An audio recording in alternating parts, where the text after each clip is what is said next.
మొదటి రాజులు 5వ అధ్యాయము. తరువాత తూరునకు రాజైన హీరాము తన తండ్రికి బదులుగా సొలొమోను పట్టాభిషేకము నొందెనని విని తన సేవకులను సొలొమోను నొద్దకు పంపెను. ఏలయనగా హీరాము ఎప్పటికి దావీదుతో స్నేహముగా నుండెను. హీరాము నొద్దకు సొలొమోను ఈ వర్తమానము పంపెను. యెహోవా నా తండ్రియైన దావీదు శత్రువులను అతని పాదముల క్రింద అంచు వరకు అన్నివైపులను యుద్ధములు అతనికి కలిగియుండెను.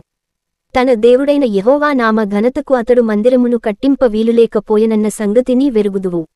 ఇప్పుడు శత్రువు ఒకడును లేకుండను అపాయమేమియు కలుగకుండను నా దేవుడైన యెహోవా నలుదిశలను నాకు నెమ్మది దయచేసియున్నాడు. కాబట్టి నీ సింహాసనము మీద నేను నీకు బదులుగా కూర్చుండబెట్టు నీ కుమారుడు నా నామఘనతకు ఒక మందిరమును కట్టించునని యెహోవా నా తండ్రియైన దావీదునకు సెలవిచ్చినట్లు నా దేవుడైన యెహోవా నామఘనతకు ఒక మందిరమును కట్టించుటకు నేను ఉద్దేశము గలవాడనైయున్నాను. లెబానోనులో దేవదారు మ్రానులను నరికించుటకై నాకు సెలవిమ్ము. నా సేవకులను నీ సేవకులను కలిసి పని చేయుదురు. మ్రానులను నరుకుటయందు సీదోనీయులకు సాటియైన వారు మాలో ఎవరును లేరని నీకు తెలియును గనుక నీ ఏర్పాటు చొప్పున నేను నీ సేవకుల జీతము నీకిచ్చెదను అనెను.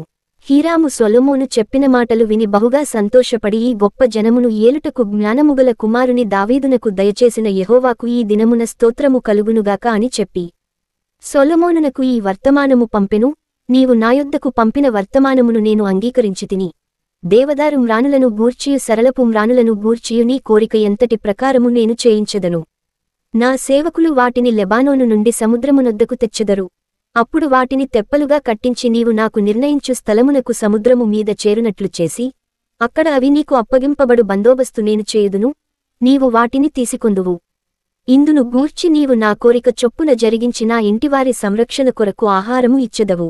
హీరాము సొలొమోనునకు ఇష్టమైనంత మట్టుకు దేవదారు మ్రానులను సరళపు మ్రానులను పంపించగా సొలొమోను హీరామునకును అతని ఇంటివారి సంరక్షణకును ఆహారముగా 2,00,000 తూముల గోధుమలను 3,800 పళ్ల స్వచ్ఛమైన నూనెను పంపించెను. ఈ ప్రకారము సొలొమోను ప్రతి సంవత్సరము హీరామునకు ఇచ్చుచువచ్చెను.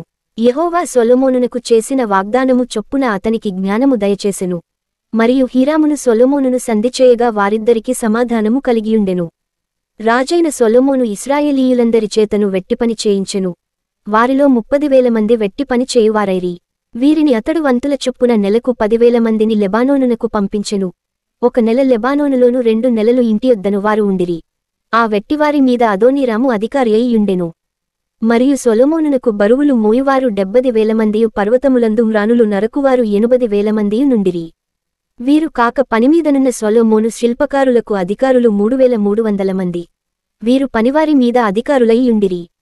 రాజు సెలవీయగా వారు మందిరము యొక్క పునాదిని చెక్కిన రాళ్లతో వేయుటకు గొప్ప రాళ్లను మిక్కిలి వెలగల రాళ్లను తెప్పించిరి. ఈలాగున సొలొమోను పంపినవారును గిబ్లీయులును హీరాము శిల్పకారులను మ్రానులను నరికి రాళ్లను మలిచి మందిరము కట్టుటకు మ్రానులను రాళ్లను సిద్ధపరచిరి.